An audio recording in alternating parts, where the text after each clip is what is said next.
day. Thank you so much for joining us again on the Speakers Bureau, St. Lucie County Public Schools Speakers Bureau. We have such great people in this community with great stories to tell. And for those of you that don't know, what we do here is we share our life stories. And we do it to motivate, to communicate, to inspire, to empower, to just be a part of your life in some way where you can be encouraged.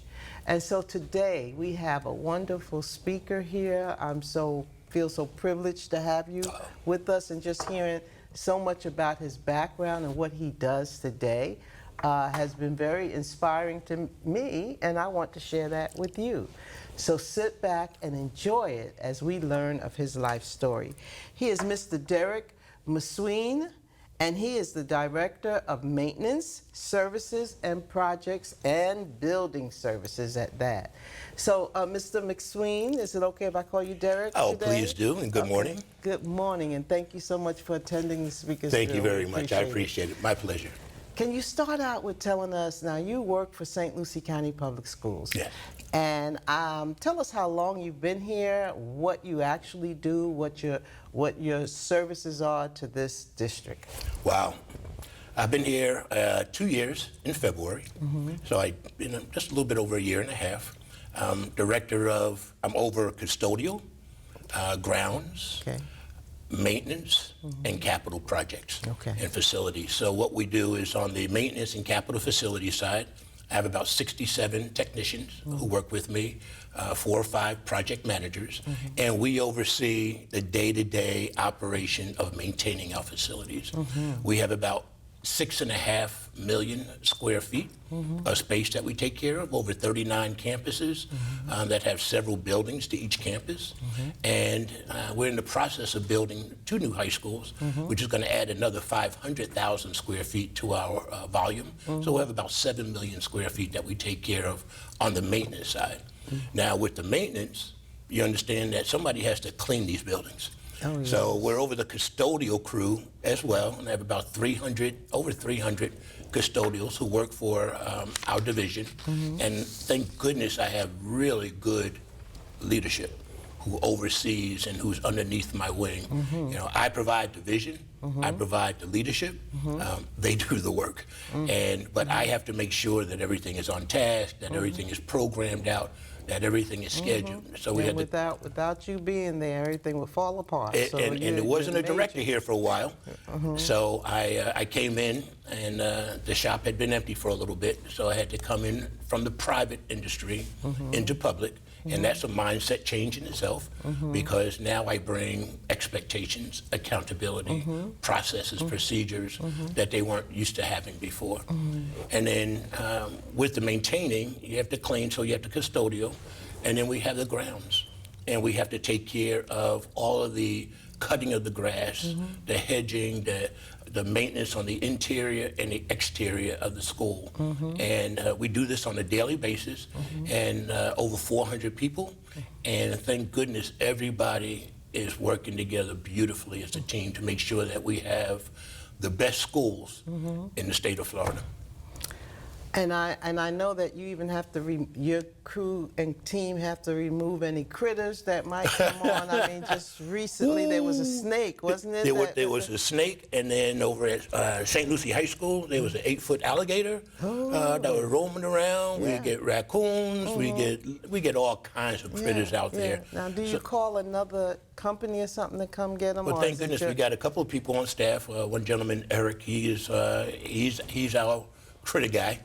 So if he can't handle it, then we'll call outside, like the alligator. Of course, we're not going to handle that. But you handled the snake. But we handled the snake. Sure did. Yeah, so I'm glad that we have people on staff, because I don't go near snakes.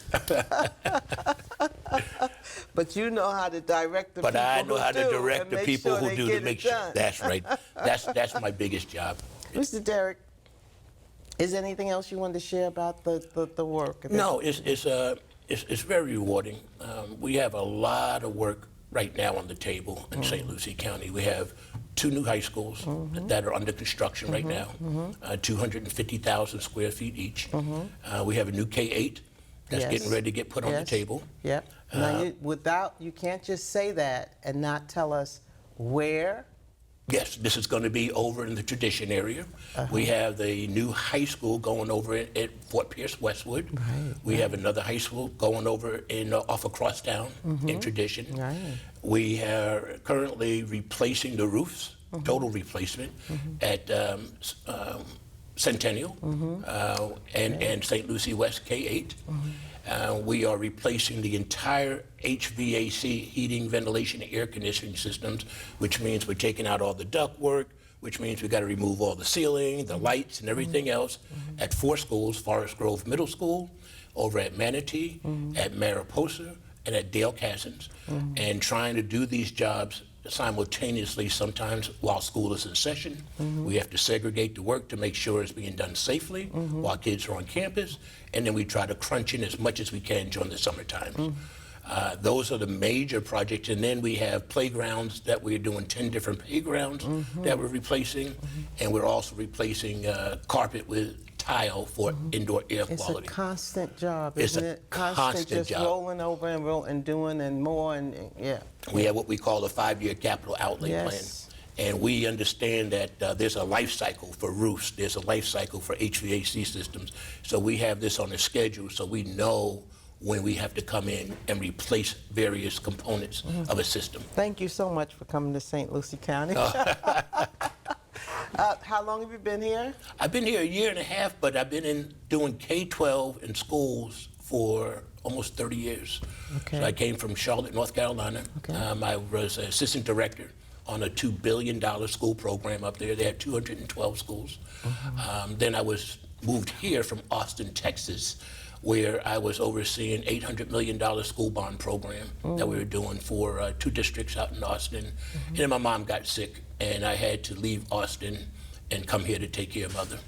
Oh, so mom lived. She moved here in 1988. Where? I'm Fort born and Pierce, raised Port St. in Lucie? Port St. Lucie. Born and raised in Queens, up in New York. Okay. And I'm a Jersey girl myself. Oh, and you- Queens was too fast for me. Well, it was too fast for us because it was a tragedy, and I ended up being sent away for boarding school in high school. Okay. Yeah, because of things that happened in the family. So talk to us. Tell us, because we want to know about those challenges. Wow. You know, we want to know also how you got through them, because there are so many challenges out there. Yeah, there are. You know, I went through great challenges myself. Yes. And that's why I do what I do today. And it's a blessing that we have people like you. You know, I share this story, and I always think about, what version of my story do I want to tell? Filtered, unfiltered? Oh, we might have some children Yeah, I listening, know. So I want to keep it mild, but Yeah, but outside of that, tell it. so I grew up in Queens, beautiful family, nice neighborhood, and you know, you never know you're poor until you go somewhere else. So mom and dad took care of us. There are always these mommyisms and parentisms that you hear when you're growing up. Like I remember one time, I was sitting around the table, and I heard some of my friends up the block playing football, and I just got up and ran outside. I was getting ready to go out and play. My mom and dad looked at me and said, "Derek, where you going?" I said, "I'm gonna go outside and play some football." He said, "You sit back down and eat your food and clean that plate, and you don't go anywhere until we tell you go." I said, "Yes, Mom. Yes, Dad." You know, or one time I wanted to do something, my mother told me no. And I sucked my teeth and rolled my eyes and stomped my foot. And my mother looked at me and said, "Boy, have you lost your mind? Don't you know I brought you into this world and I can take you out?" Yeah, the last time I tried that on my mom, I remember her picking up the broom. No, yeah, or making you go. And hitting me with it. That's right. And I was like, well, that don't hurt. But I bet I never go there with I her never no go more. again. Or I remember, Mom was like when I was going out on a date one time. And she walked me to the door and holding my girlfriend's hand and gave me the peck on the cheek. Yeah, the mothers are. And she said, "Now you have a good time, Derek. You be a perfect gentleman." I was like 16, 17 years old. "Don't come back too late." And I'm getting ready to walk. She said, "Derek, did you remember to do what I asked you to do?" I said, "What's that, Mom?" She said, "Did you put on clean underwear?" I said, front of the "What?" girl? Yes, from the girl. She said, "Mom," she said, "Well, you never know when you're going to get into an accident or have to go to the hospital." Oh, I was like, my "Oh gosh, my parents." God." That's. But those are the things that show that your parents love you. And Mom was really overprotective of me being the baby of the family. I had 2 older brothers and an older sister, but she even became more overprotective when we had a tragedy in my family. So it was about 2 o'clock in the morning, and there was on the front door. And a knock on the front door at 2 or 3 o'clock in the morning is never a good thing, no matter where you come from. So my mom and dad got up, dog was barking, and kids are little, and I was like 11, 12 years old. Okay. So he said, Derek, get back, kids, get back. And I said, okay. So about 10 minutes later, I heard the most devastating sound. I heard my mother scream. And we all ran into the living room, and I saw my mother on the floor, and she was just crying. And I saw my dad go down and lift her up and put her in the chair and say, don't worry, sweetheart, I got this. My father had just come back inside. It was like 3 o'clock, 2:30, 3 o'clock in the morning, from identifying my brother who had 4 bullets in his back and 2 in his head. Okay, and I'm the baby of the family. So it was after that point that my mom had made it, and we went to Xavier University, he got caught up in bad stuff, and bad stuff happened.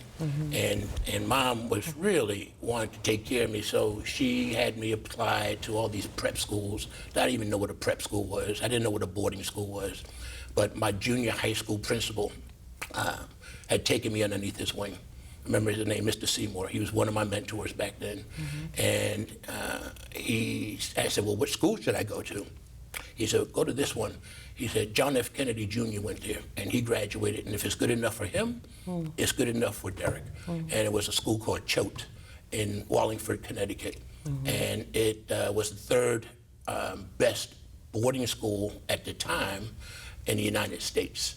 And I got applied to Deerfield Academy and Williston and Northfield, Mount Herman, and all of these different prep schools up in the Connecticut area. And I didn't want to go. I wanted to go to the public high school with my friends, and my mother said, no, you're going up there. And I went there for 3 years. What grade? It was in the 10th, 11th, and 12th. Okay, and I lived off campus. I did not like it at all when I was there. And you lived off campus? Yes, I lived in Connecticut at a really early age in my life. So I was and there was only 6 blacks out of 1,000 students. They were all millionaires. And I came from a impoverished area, and there was no interracial dating. There was none of this social. This is back in 1973 to 1976. So it was it really tested me, because not only did I have to survive academically, I had to survive socially. And this was a time where I realized there's a mantra that I talk about a lot right now, and that's building bridges and not walls. And I realized back then that I was a really good bridge builder, because I was able to bridge that gap between rich and poor, black and white, between the people who lived in Connecticut and those who lived in Queens. And it was a lifelong experience that before my mother passed 2 years ago, I sat down and I thanked her. She died at 98. Full mental capacity, the whole 9 yards. And I thanked her. We want to know what her secret was. Yeah, we'll get there I said, eventually. Mom, I appreciate it. I know I gave you a hard time about going to Choate. I know I didn't want to go there, but I'm going to tell you, it was the best thing that you ever did for me, because it taught me so much. I was a B-, C+ student. I wasn't an A student, but I think I was a A student at survival, which was more important. That taught me everything for the rest of my life. Wow. Yeah. So that was a major tragedy in my life, losing my brother, who was who I looked up to, and then several years after that. How old was your brother? He was 24. Okay. And that sparked a whole bunch of other things. My father really took it hard when you see your son, your firstborn, laying on the ground, and he started drinking. And then when I was in college, I went to the University of Rochester, upstate New York, and he died my first year when I was in school in Rochester at 54 years old. So I lost my brother, And then several years later, I lost my father right away, all before I was 19 years old. Was it alcoholism? Yeah, yeah. It was all related to alcohol. He had a heart attack and went to sleep, never woke up, but it was alcoholism. Yeah. So my oldest brother, the one that got shot and killed, and I don't share this with everybody, but this is a story for us to motivate. He was a heroin addict. So this shows that, you know, moms brought us all up the right way. We all went to church, we all went to Sunday school, But we all had our own but we have to make our own decisions to make. Yes. And I could have gone down various paths, but I chose to go down another one. And I love my brothers, I think about them every day, but I also cry because of things that he could have been, but never got a chance to see. And this happened many years ago. You were I was 12, 12, 11 years old, and you still have that thinking about him every day. Every day. And what, you know. Every day. So there are people out there that have gone through similar tragedies. Yes. You have one sitting here, okay? And to make it through that, how did you get through that? Wow. How did you make, I heard you say something about the school made a difference that your mama sent you to. She sent me to the school, and the prep school isolated me. And it was like, it was only like 5 or 6 blacks out of the school. And this is back in early the 70s, 73, 74. But it could have destroyed you. It could have destroyed me. Because of that, how it was back then. Well, you have to make some decisions. I could have decided to become a black guy at a white school who tried to be white. Okay. Or I could have been a young black guy who wanted to hold on to his own identity and then revolted and was resentful because I didn't. Say that could have really, But I figured out how to bridge that gap. And I made the best out of both worlds. I became a bridge maker. And I talk about that all the time. I'm going to write a book about that because I also spent time in Kabul, Afghanistan a couple of years ago where I took that same lesson. And no matter where you're at in life, you have to be able to get along and cross some sort of divides. You know, there's a lot of politics in the world right now.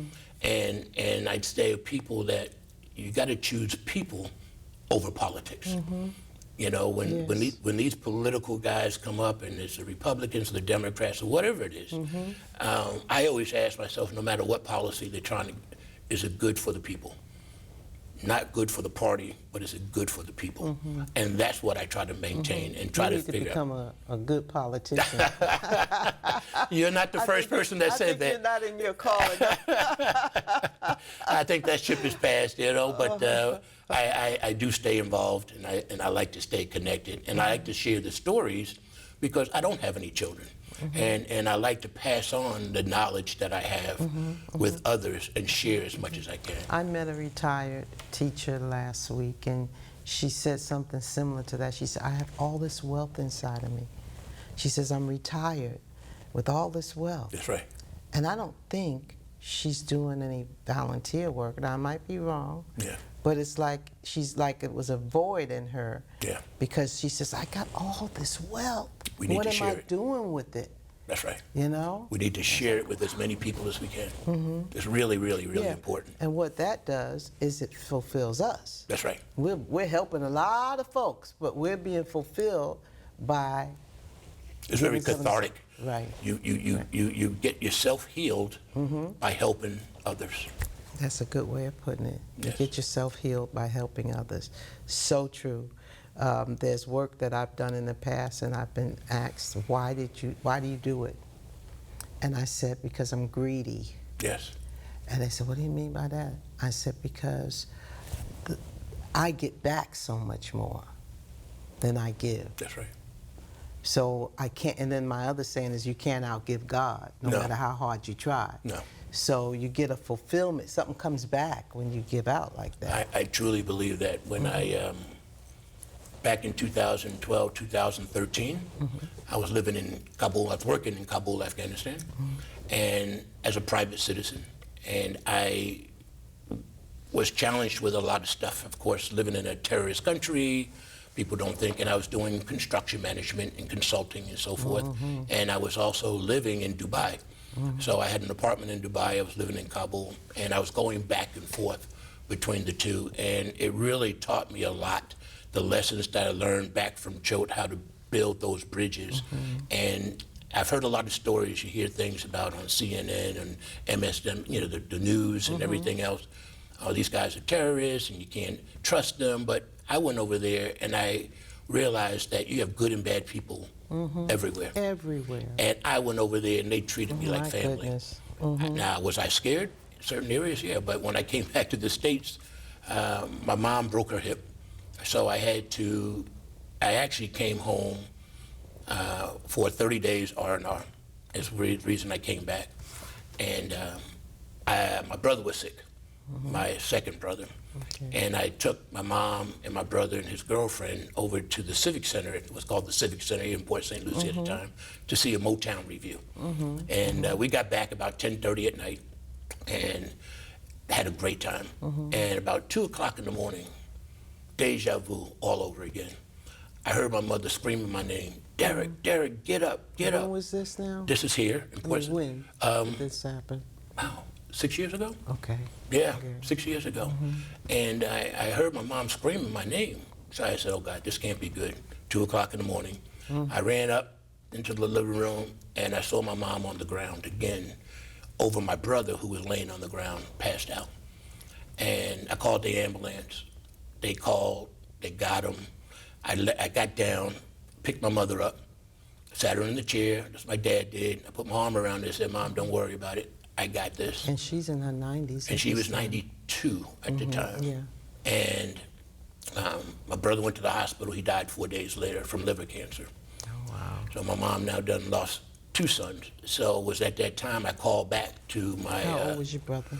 He was 63. Oh, young. Yeah. So I called back over to Dubai at that time, and I talked to my client, and I told them that I wasn't coming back. I just made a split decision.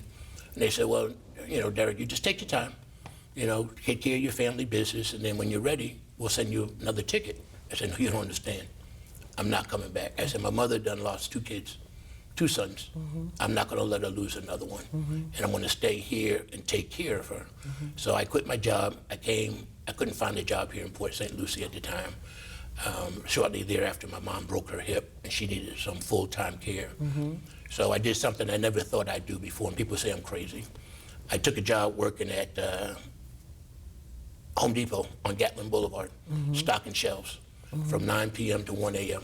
So I could be with Mom during the day. Mom, yeah. And Sacrifice. I was making like 11, 12 bucks an hour, but I really didn't care. My job was to take care of her until she was up, back and running again.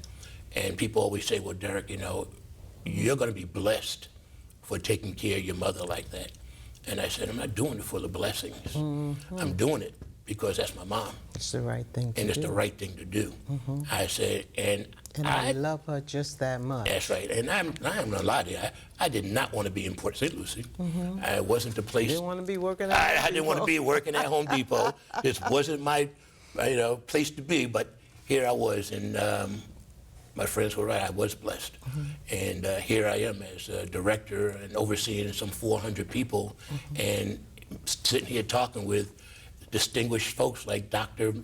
And I come a long ways myself. So, so we all have our challenges in life that we have to overcome, and you just have to stay positive, continue to do the right thing, and you're going to get off path every now and then, and that's okay. But as long as you have that roadmap and you know where you want to go, and if something knocks you off track, I've driven across country many times, and I always had a roadmap. But sometimes I want to go visit somewhere else, and I did. But I always got back on that map to take me where I wanted to go. So you always have to have that direction and the map in your brain. what is your educational background? After I went to Choate, most people who went to Choate, they say go to Harvard or Yale, because it literally was like one of the top 3 prep schools in the United States. I wasn't a great student, but I did get into 4 or 5 colleges. I went to University of Rochester, upstate New York, because I knew it was closer to home. I can drive back and forth up there. And it was, plus they gave me a full scholarship. So that helped a lot. So I was an English major in college. Why did they give you a full scholarship? You say you wasn't that good of a student. Yeah, but I How did you had get it? financial Okay, aid. financial. Yeah, Okay, so and you kept that and 2.0 at least. Yeah, at least I keep that. it was a 2.85 to be exact. But that was okay. I was that, good. You got that degree, right? I got the Okay, degree, so okay. I went to University of Rochester. I was on the radio show for 3 years, and if I had my choice, that's what I would have been doing with my life. I would have been either a newscaster or a DJ on a radio show, but they didn't pay enough money at that time, so I went into the private industry and went into sales. I worked for Xerox and Honeywell up in Manhattan for a while, and things started. The guy that killed my brother got out of jail, and we ran into him at a supermarket in Queens. And, you know, the first thing I wanted to do, that was with my mom, was like take him out. Wow. And I said, no, you know better than that, because Your mom turned to you and said, take him out. you know what'll happen then. I'll my probably go to gosh. jail for life. Yeah, You know, so she'd I lose moved. both sons. I moved to Atlanta, Georgia. I just left New York. I didn't have any friends in Atlanta. I didn't know anybody in Atlanta, but I heard Atlanta at that point in time was a mecca for young blacks, and it was a great place to reinvent myself. And I went there and I started working with the Olympic Committee. I was the director of diversity for the Olympics that I got on there. So that was another good move in my life that happened. So what's your major? English. Oh, yeah, you said English. Yes. Okay. And how I got into construction from English. You don't know Well, today, you know what? I do you? find out that I do more leadership and managing and contract management than I do the actual work. So don't want any tools in my hand. You don't want any me to get on operating any machinery. Don't want you to do the work. Yeah, you don't want me to do the work, but I can manage $1 billion project. That's a good thing. Yes. That's a good thing. I'm trying to see what question I want to ask you next because we're almost out of time already. Wow, we haven't even 30 gotten into the meat and minutes potatoes have yet, have already- you? right, no, because I wanted to know, well, one of the things I'm sure people want to know was how did your parents afford you to go to this school? Yeah, it was hard. My dad worked as a presser in the union at a big department store in New York called Bergdorf Goodman, and he worked there for 33 years. And Mom worked for New York Bell, Ma Bell in New York, the telephone company, and they scraped and put together every dime that they had to make sure that they got their baby out of New York. They made the right decision. They made the right decision, and I feel so bad now because I really gave them such a hard time about going there. But I could not see what they saw. You're right. And they knew. And that's important, that parents They knew. do what they need to do and not just do what the kid wants Oh them my to gosh. do. We are out of time. Oh my Lord. But we have got to come back and finish this conversation. Oh, wow. This has been a lot of fun, Yeah. and I really That's appreciate why I do you. it. Thank you very much. And not just this, but that's why I work with you. I do things that's going to bring joy to my life. Yes. So it's not all about business work No. and that. You got to do other stuff to make a difference in other people's lives. And you've done that today. And we appreciate you. Well, I appreciate it.